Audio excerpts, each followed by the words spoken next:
How to upload landscape videos on Instagram Reels.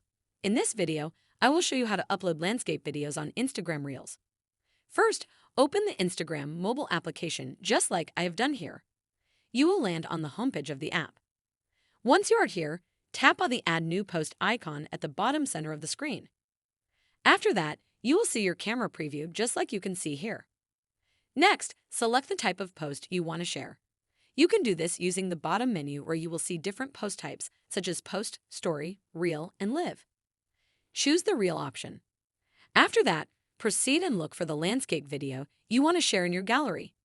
When you see the video, tap on it so that it can be loaded to this page.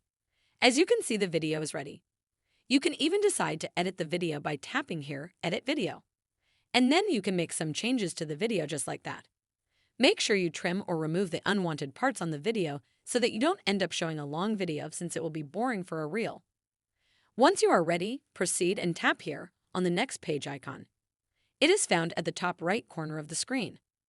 Finally, the post is ready to be shared. So go ahead and share it by tapping on the share icon here. That is how to upload landscape videos on Instagram Reels.